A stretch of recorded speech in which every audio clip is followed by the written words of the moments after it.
Si la salvación es una de las maravillas de Dios, la santificación también. Y la misma gracia que nos salva es la misma gracia que nos santifica. Hemos aprendido eso, ¿verdad que sí?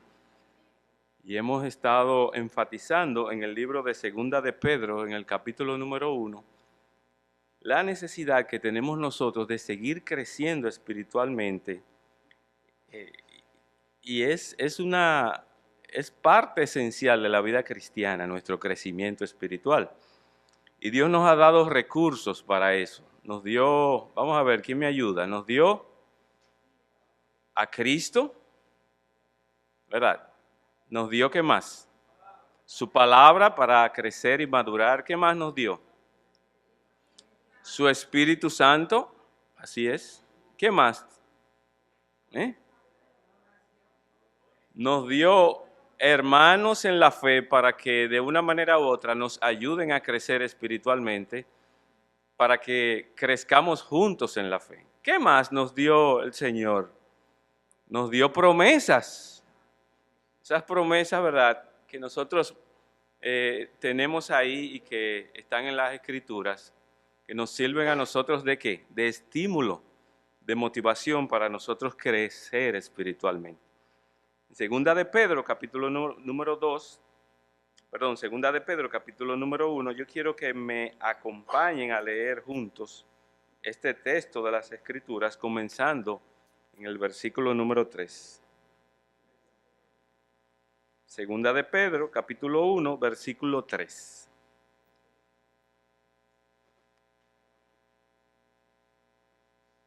Dice así, yo voy a leer el primero, ustedes leen el siguiente y nos vamos a detener en el versículo número 9. Dice así, como todas las cosas que pertenecen a la vida y a la piedad nos han sido dadas por su divino poder, mediante el conocimiento de aquel que nos llamó por su gloria y excelencia.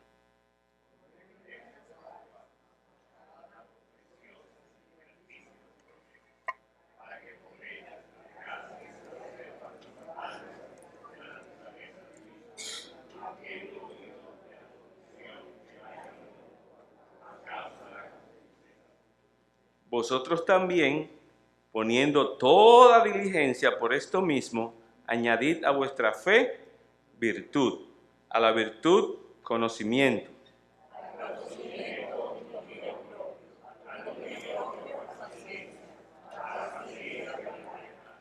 a la piedad afecto fraternal y al afecto fraternal amor.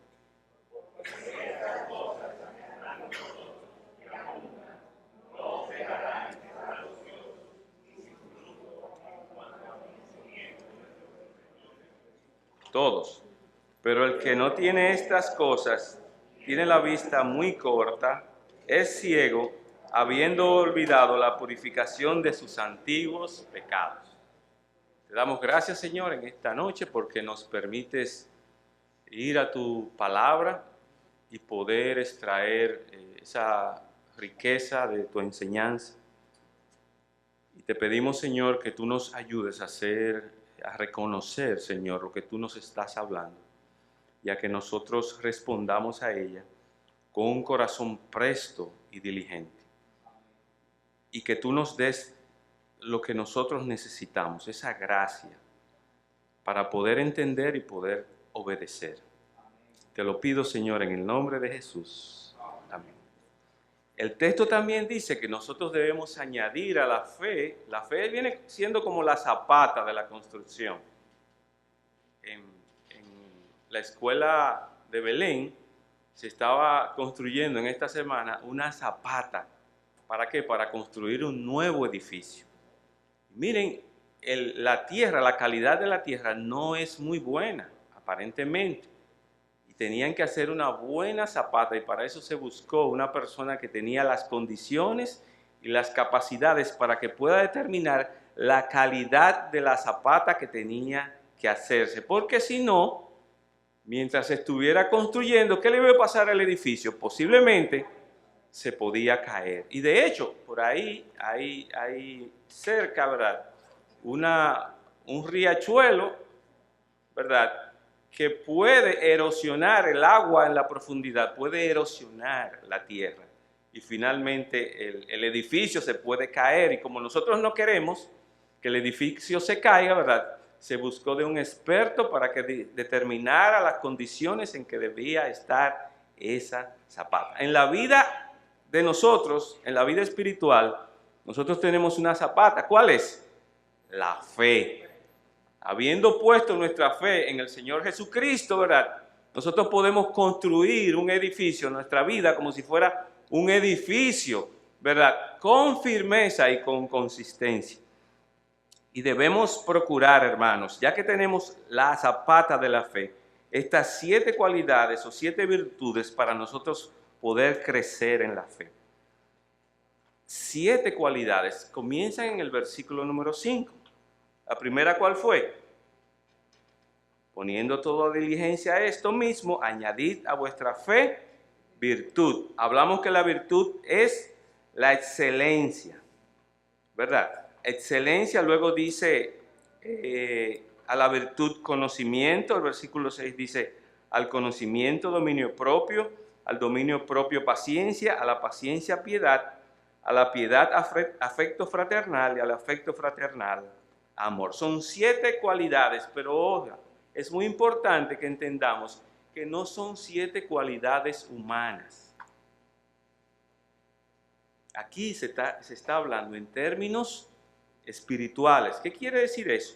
Que aunque hay personas que procuran el afecto fraternal y el amor, pero lo hacen en sus propias fuerzas o lo hacen con mala intención para sentirse bien con ellos mismos y no para dar gloria a Dios. Y es que el hombre sin Cristo, el hombre pecador, no tiene una justificación, no tiene una causa verdadera delante de Dios, una causa real, una causa que Dios pueda recibir como buena, porque él no tiene el Espíritu de Dios y no puede glorificar a Dios.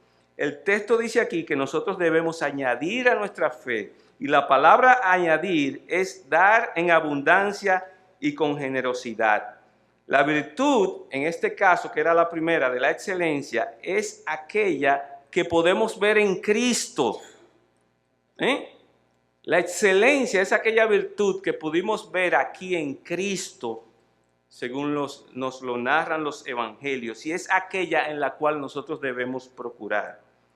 Damos gracias a Dios porque nosotros ahora podemos conocer en las maneras y el carácter, las maneras que Cristo pudo andar y pudo vivir, y en el carácter de Cristo, ¿para qué? Para que nosotros ahora podamos imitarle a Él.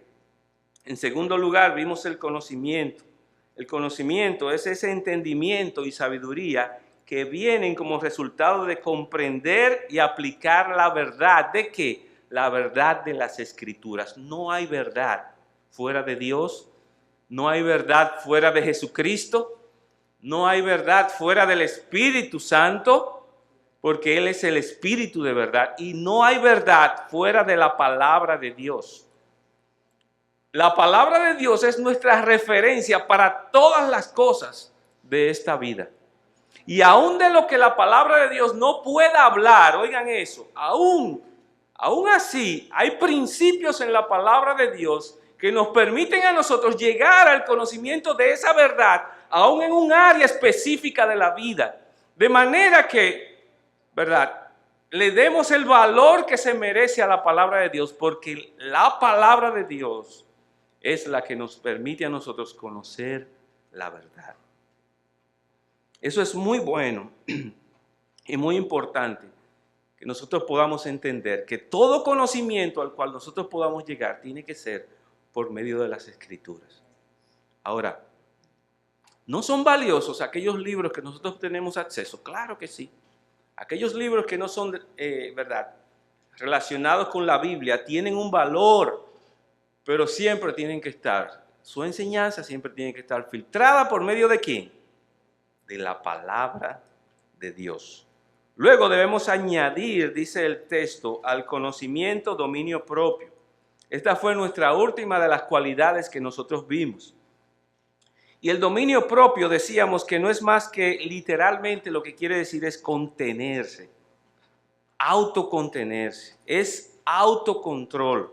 Es esa capacidad que nos da el Espíritu de Dios de contenernos y disciplinarnos a nosotros mismos en cuanto a nuestros deseos y en cuanto a nuestras pasiones, esas pasiones que a veces tenemos, ¿verdad?, que son contrarias a la voluntad de Dios. Es autodetenernos, es como ponernos un freno a nosotros mismos y a nuestras propias expectativas que están fuera del contexto de la voluntad de Dios. Esas pasiones y deseos, por medio del Espíritu Santo, nosotros aprendemos a contenerlas. Amén. Alguien dijo que la falta de dominio propio es la razón principal, aún de la inmoralidad, de la falta de castidad y de la pureza moral. Aunque yo hice énfasis la otra vez en otros aspectos diferentes que no eran el aspecto de la sexualidad, como el comer, etcétera, pero en este caso me gustaría refrescar un poquito la memoria con relación al ámbito de la pureza sexual. Es por esto que en Hechos capítulo 24, versículo 25, el gobernador Félix, cuando escuchó a Pablo hablar sobre el dominio propio, se espantó y se asustó. Se espantó y se asustó porque él no quiso reconocer que había fallado moralmente. Él estaba viviendo con la mujer de otro de los gobernadores. Y aparentemente Pablo conocía la situación. Y cuando Pablo tuvo la oportunidad de predicarle a él y a su esposa, él le pudo hablar del dominio propio y también del juicio venidero. Y dice que se espantó y se asustó. Él no quería escuchar el evangelio que requiere que él, ¿verdad?, como hombre, se ejercitara en la virtud y en el dominio propio por medio del evangelio de nuestro Señor y Salvador Jesucristo.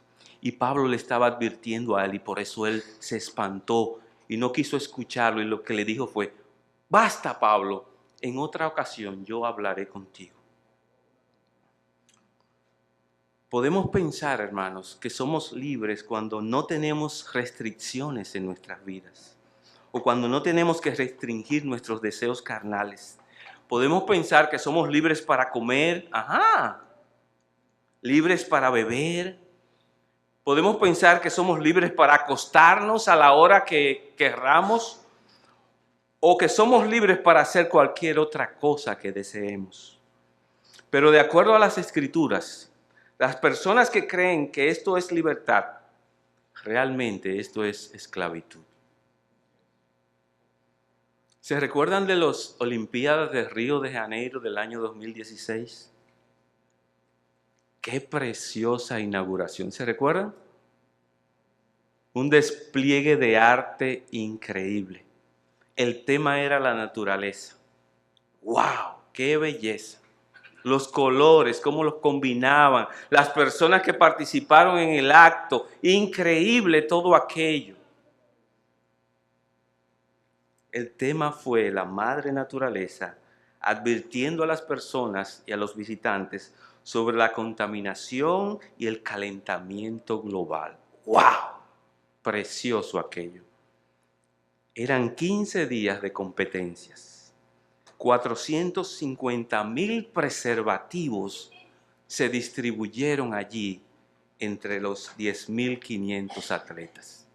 Si usted divide esas cantidades, 450,000 preservativos entre cerca de 10,500 atletas, ¿sabe a cuántos salían por atletas? Cerca de 42 preservativos por atletas. 100,000 de estos fueron preservados para las damas atletas. Los atletas podían disponer de ellos en productos electrónicos, dispensadores electrónicos, y también en farmacias que había dentro de la Villa Olímpica. ¿Y sabe qué? El 21 de agosto, 15 días después, se publicó la noticia que los preservativos utilizados atascaron todas las tuberías de la Villa Olímpica. ¿Por qué? Porque fueron utilizados. Y esa es la actividad más gloriosa del ejercicio, del atletismo, de los deportes, y sin embargo es una vagabundería a nivel de inmoralidad sexual.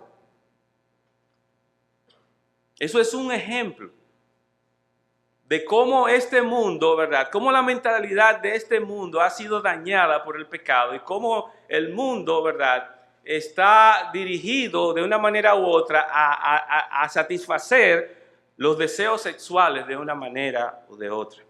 Hermanos, si la iglesia no está exenta de esta amenaza de inmoralidad sexual, el pastor, recientemente el pastor Agüero nos habló que uno de los ídolos, ¿verdad?, de nuestros días es, ¿verdad?, esa necesidad que tiene la gente, ¿verdad?, de satisfacer sus deseos sexuales.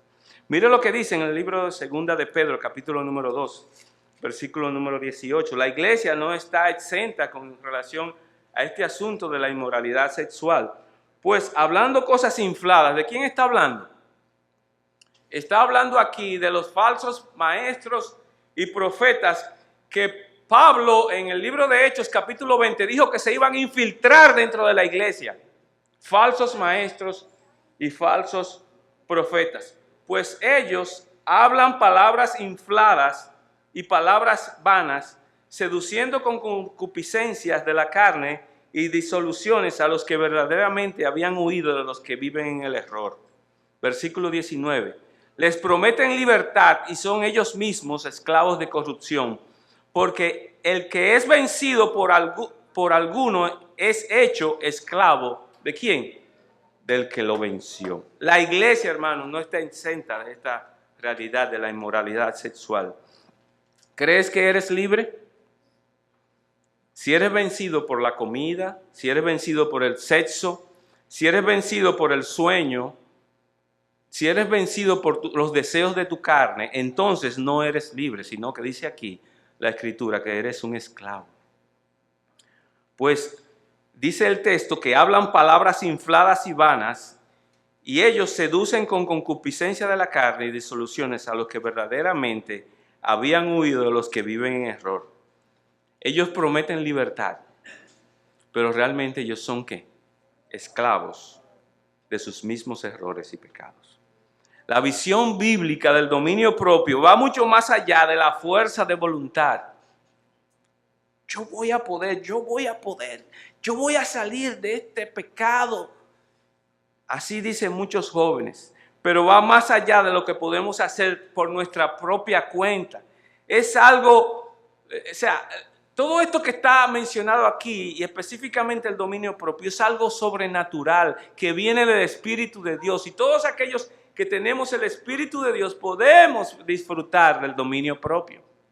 Además tenemos el Evangelio de nuestro Señor y Salvador Jesucristo, ¿verdad?, por medio del cual nosotros podemos ser libres de cualquier atadura que tengamos en la carne. Si usted va a 2 de Pedro, capítulo 1, versículo 9, se dará cuenta que por medio de la purificación de nuestros antiguos pecados, nosotros ahora podemos andar, ¿verdad?, y cultivar estas cualidades, estas virtudes, ¿verdad?, que nos están demandando aquí. ¿Entienden esto? Por medio del Evangelio de nuestro Señor Jesucristo, ¿verdad?, por medio de que Cristo murió en la cruz por nuestros pecados, Él ahora nos da a nosotros la capacidad para poder cultivar el dominio propio en todas las áreas de nuestra vida y más aún en el área de la sexualidad. Tenemos esto que los impíos no tienen, el poder del Evangelio de nuestro Señor y Salvador Jesucristo. Romanos capítulo 1 dice que el Evangelio de Dios, de Cristo, es que es poder. Y no importa en la situación en la que tú te encuentres, en la atadura en la que tú te encuentres en tu vida, tú puedes, ¿verdad?, por medio de Jesucristo, si tú pones tu confianza en Jesucristo, si tú apelas a Él, ¿verdad?, y al poder que puede Él darte por medio de su Espíritu Santo, tú puedes salir de cualquier atadura, sea juegos de azar, sea vagabunderías, borracheras, orgías, ¿verdad? Sea ese no deseo a estudiar, no deseo a hacer la tarea, esa desidia a veces que tenemos nosotros, esa mentalidad de no querer trabajar, de no hacer las cosas que realmente nos debemos hacer. Todas esas cosas por medio del poder del Evangelio de Jesucristo, no en tus capacidades, por medio del Evangelio de Jesucristo, entonces tú puedes ser librado, ¿verdad?, de esa esclavitud. La visión bíblica, les repito, del dominio propio va mucho más allá de la fuerza de voluntad. Si crees que estás bajo el dominio y bajo los impulsos y las pasiones de la carne, recuerda lo que dice Gálatas capítulo 5, versículo 16. El apóstol Pablo dice, andad en el espíritu y no satisfagáis los deseos de la carne. No puedes estar bajo el control del Espíritu Santo y al mismo tiempo ser esclavo de tu carne, porque se oponen una a la otra. Te pregunto, ¿tienes algún hábito recurrente pecaminoso? ¿Algún área de esclavitud? ¿Algún área de servidumbre en tu vida? ¿Algún área en la cual no tienes la libertad que desearías tener? Áreas en las cuales cada vez Satanás, ¿verdad?, te choca y te aplasta contra la pared o contra el piso y te lanza el cordón, ¿verdad?, de la tentación, y tú desesperadamente vienes y caes en la tentación. Cada vez que toca Satanás el timbre, tú corres a abrirle en aquellas tentaciones de tu vida. ¿Estás esclavizado, adicto o algo que no es santo? Algo que no es sano, algo que no es saludable para tu vida. Por medio del Evangelio de nuestro Señor Jesucristo, Él te da la capacidad para tú poder vencer las tentaciones y salir de esa situación de esclavitud. ¿Tienes el debido control de tu lengua? ¿Tus palabras? ¿Tu estado de ánimo? ¿Tus emociones están bajo el debido control del Espíritu Santo? ¿Tienes control sobre tu cuerpo? Lo que comes, lo que tomas y cómo tratas a tu cuerpo. ¿Está el Espíritu de Dios controlando toda tu vida? ¿Es tu cuerpo tu amo? ¿Son tus pensamientos tu amo? ¿O son un recurso para lograr las cosas que Dios quiere que tú logres en tu vida? ¿Tienes control sobre tu tiempo, tus entretenimientos, tus pasatiempos, tus hábitos? ¿Tienes dominio propio sobre tus gastos?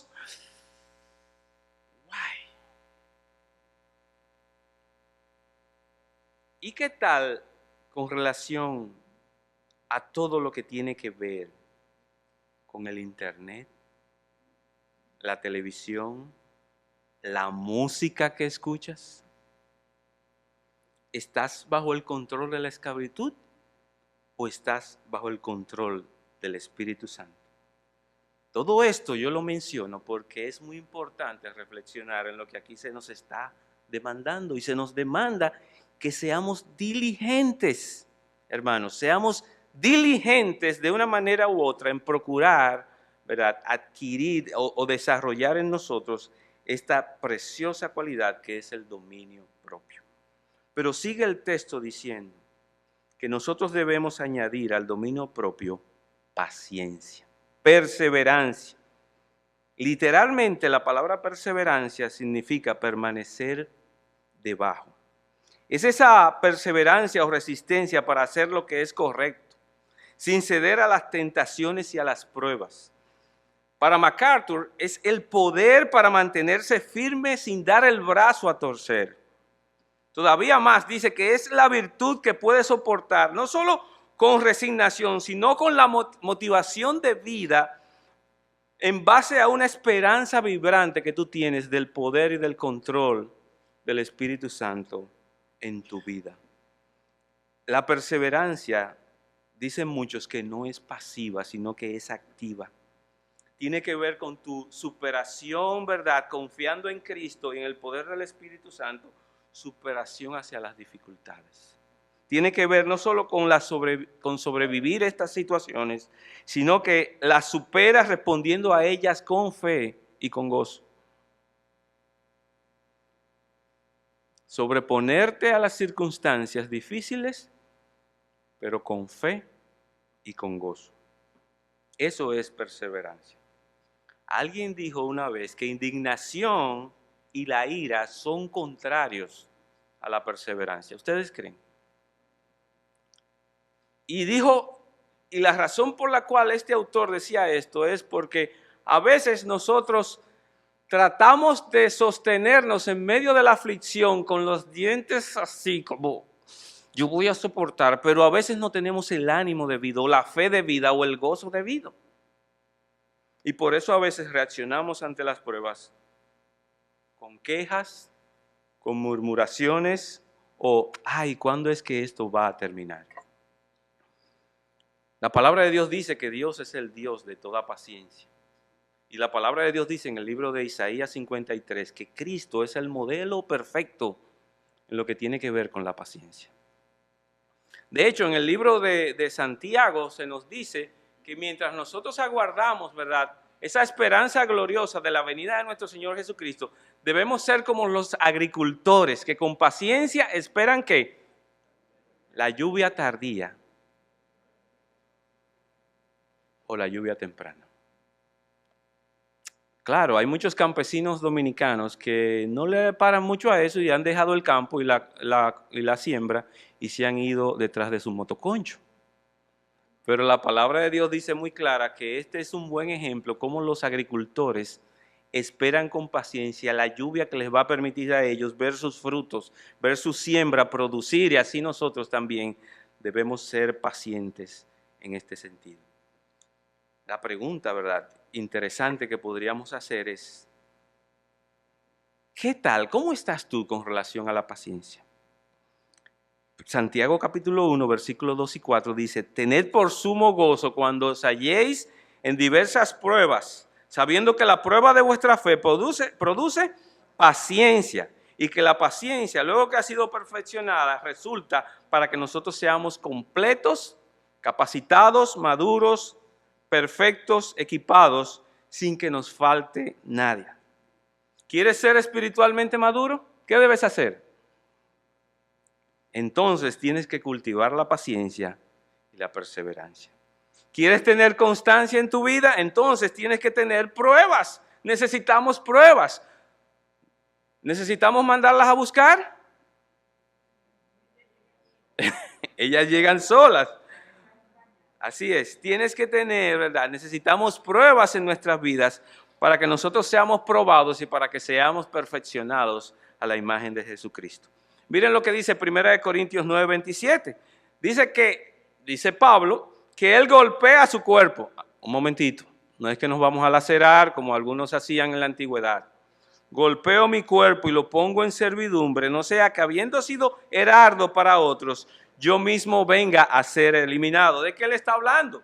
Pablo lo que está diciendo, yo disciplino mi propio cuerpo y lo hago como mi esclavo, no como mi amo, sino como mi esclavo.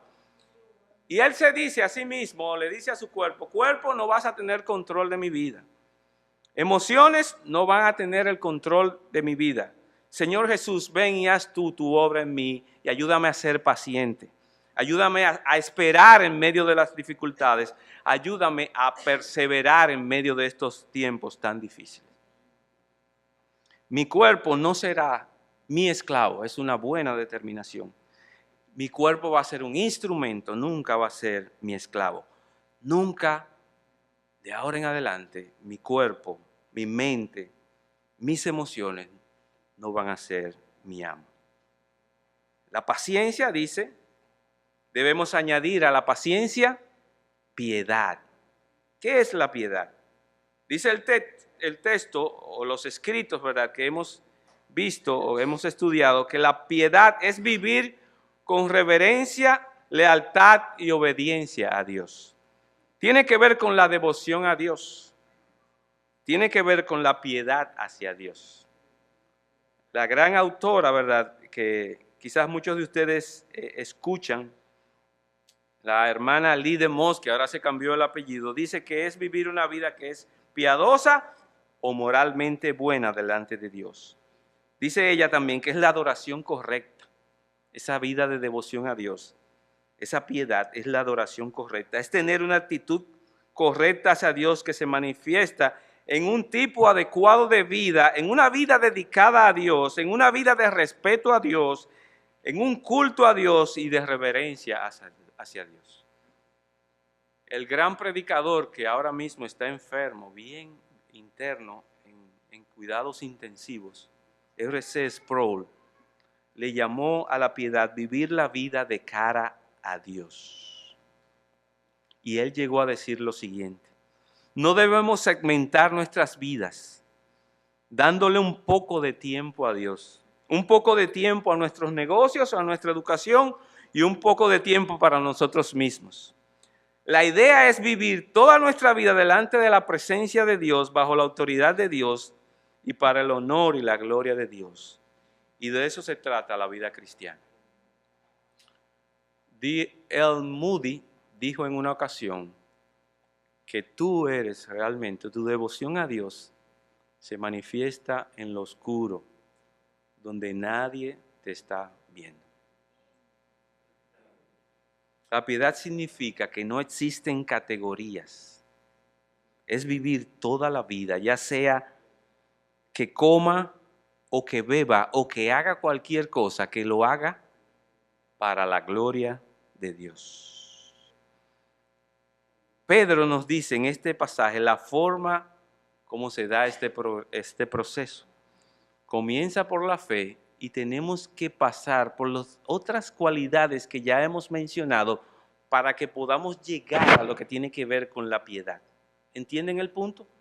Nosotros no podemos saltar de la fe a la piedad de manera automática sin considerar las demás virtudes que hemos mencionado.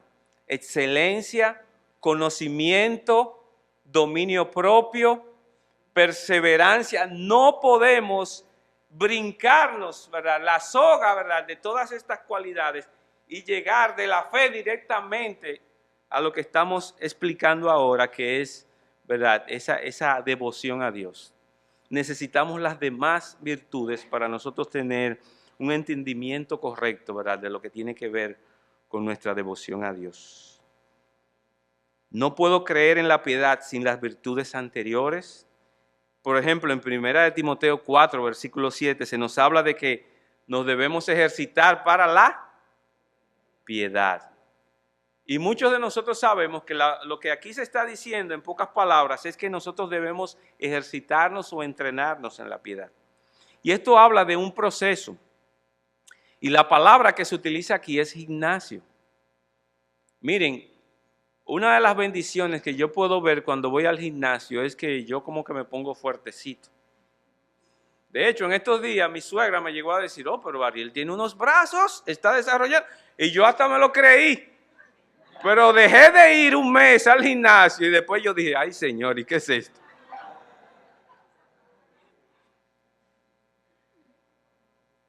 Entrénate para la piedad. Esto habla de un proceso. La palabra ejercítate es gimnasio. Es una palabra que quiere decir entrenar el cuerpo, ¿verdad?, en términos físicos y fortalecer los músculos. Uno va a un lugar para estar en excelentes condiciones. Lo que pasa es que ahora nos lo han puesto mejor, nos ponen aire acondicionado, nos ponen agua, nos ponen una etiqueta detrás de nuestro vidrio del carro, o sea, nos la ponen bien en todo el sentido de la palabra. Vas, entrenas tu cuerpo, disciplinas tu cuerpo, ejercitas tu cuerpo, pero tienes que sudar, eso sí, tienes que sudar. Requiere seriedad, requiere intencionalidad y requiere continuidad. Cuando yo no voy al gimnasio de forma continua, yo me doy cuenta por la calidad de mis músculos. Así también es el aspecto espiritual. De la misma manera es en el aspecto espiritual. A veces uno quiere ir a una conferencia y sale lleno de la palabra de Dios y sale motivado y sale contento. Pero si uno se descuida en la casa, en el día a día con las escrituras y esa devoción a Dios, ¿qué va a pasar? Nosotros no podemos pretender esperar resultados espirituales positivos cuando nosotros nos descuidamos espiritualmente. Requiere seriedad, requiere entrenamiento, requiere disciplina, requiere ejercicio continuo. Necesitamos sudar espiritualmente hablando. Estamos hablando en términos espirituales. No podemos esperar que seamos fuertes espiritualmente si no somos consistentes con nuestra disciplina espiritual a solas con Dios. Tenemos que ser serios y tenemos que ser intencionados con el ejercicio de la piedad. Y a esto es que nos está llamando el apóstol Pedro. Primera de Timoteo, capítulo 4, versículo 8. Quiero que vayan allá conmigo. Capítulo 4, versículo 8 de Primera de Timoteo dice: porque el ejercicio corporal o el ejercicio físico, en otra versión, aprovecha poco. Pero la piedad es provechosa para todo, pues tiene promesa para la vida presente y también para la futura. En una clase en esta semana, hace 2 semanas, con mis estudiantes de sexto B, el último año de esta escuela, pudimos sacar una serie de cualidades, o más bien una serie de aspectos positivos que nosotros podemos sacar cuando nosotros nos ejercitamos y cuando hacemos un deporte. Ellos hablaron de trabajo en equipo. Sí, se trabaja en equipo, en voleibol, en basquetbol, se trabaja en equipo. ¿Usted ha visto esas carreras de relevo 4x4? Aprendemos a trabajar en equipo.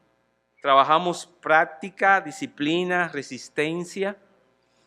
Hubo un estudiante que se bromeaba que cómo puede ser que las jugadoras de voleibol puedan desarrollar la destreza de la resistencia, porque para él el voleibol deberían quitarle la categoría de un deporte. Oigan, las muchachas que estaban ahí se molestaron y más adelante fue necesario traer uno de esos matches de voleibol de jugadoras femeninas en donde pasaron cerca de 2 minutos en que ninguno de los 2 equipos lograba meter el punto, ¿verdad?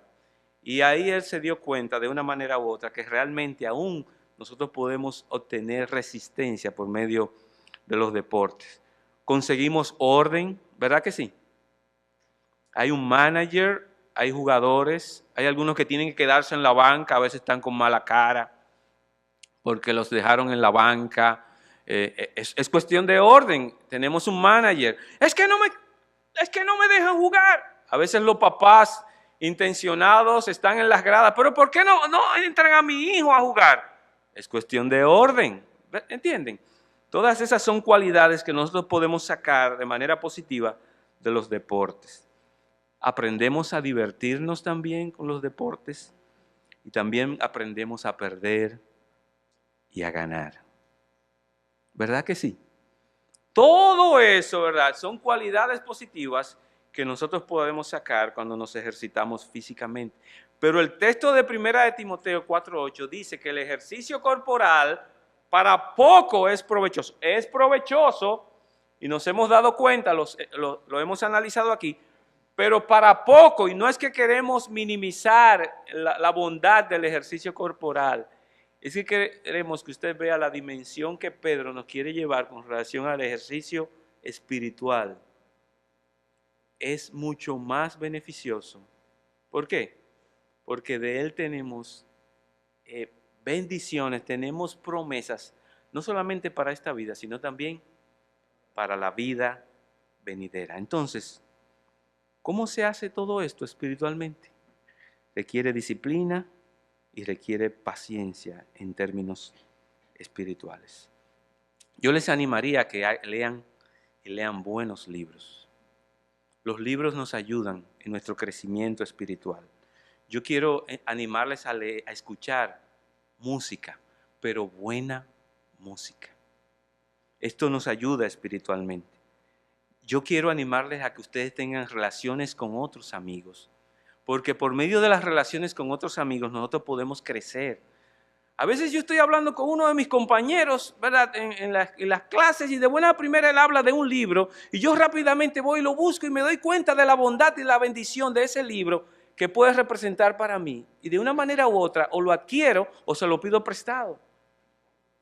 Las buenas amistades son parte de la manera como nosotros podemos crecer espiritualmente en todo lo que tiene que ver con la piedad. Y también a través de lo que haces en tu tiempo libre. ¿Qué haces en tu tiempo libre? ¿A qué te dedicas en tu tiempo libre? ¿A dormir? Diría Nancy. ¿Y usted? ¿A qué se dedica? A dormir también. Qué bueno, es una bendición dormir. Pero todo tiene su tiempo debajo del sol. Voy a dar algunas preguntas para meditar con relación a todo esto. ¿Está tu corazón inclinado y orientado hacia las cosas piadosas? Repito, ¿está tu corazón inclinado y orientado hacia las cosas piadosas? ¿Estás orientado hacia Cristo? ¿Tienes tu corazón de devoción hacia Dios o estás en devoción hacia otra cosa? ¿Está tu vida centrada en Dios? ¿Piensas en Él, meditas en Él, le buscas, como dicen las Escrituras? Porque la orientación básica de tu vida, si eres cristiano, debería ser tu enfoque plenamente en Cristo y en las cosas de arriba. Pero si tú no tienes a Cristo en tu corazón, si no lo has recibido como tal, es un buen momento para que tú escuches lo que dice la palabra de Dios. La palabra de Dios dice que Él te puede librar no solamente de la vida presente, sino de la vida venidera. Porque dice el libro de Hebreos capítulo 9, versículo 27, que habrá un día donde vendrá un juicio. Habrá un juicio para ti. Y tú puedes ser libre de esa condenación, de ese resultado, de ese juicio por medio de la fe en nuestro Señor y Salvador Jesucristo. ¿Te estás entrenando para ser una persona piadosa? ¿Te estás ejercitando espiritualmente en los asuntos de la vida y de la piedad? ¿Te estás disciplinando en las cosas de Cristo? ¿Estás avanzando? ¿Estás avanzando espiritualmente? Porque si tenemos todos los recursos habidos y por haber, la construcción no debería estar detenida. ¿Qué estás haciendo realmente en este tiempo en tu vida? Finalmente, vayan a 2 de Pedro, capítulo número 1, versículos número 8. Segunda de Pedro, capítulo 1, versículo número 8, dice: pero si estas cosas están en vosotros y abundan, no os dejarán estar ociosos y sin frutos en cuanto al conocimiento de nuestro Señor y Salvador Jesucristo. Efesios 4, versículo 17, dice que antes de Cristo nosotros teníamos una mente vana. ¿Sabe lo que eso quiere decir? Una mente improductiva para las cosas de Dios. Pero ahora, estando en Cristo Jesús y habiendo cultivado estas cosas, entonces seremos personas fructíferas. ¡Qué bendición! Personas fructíferas. Cuando las personas se acerquen a nosotros, verán los frutos que se desprenden de una vida centrada en nuestro Señor y Salvador Jesucristo. Que Dios nos dé su gracia. Amén. Para cultivar estas 7 cualidades que son no negociables en la vida cristiana. ¿Cuáles son? Añadid a vuestra fe virtud, excelencia en Cristo, conocimiento por medio de la palabra de Dios, dominio propio, autofreno para tus deseos en procura de la voluntad de Dios en tu vida, paciencia, perseverancia, luego piedad y luego afecto fraternal y amor. que Dios nos dé está disponible, que tú procures estas 7 cualidades para que veas la diferencia en tu vida. Amén. Y que glorifiques a Dios por medio de ellas. Señor, gracias por este tiempo. Te pedimos que tú completes la obra en nosotros como lo prometiste. En el nombre de Jesús. Amén.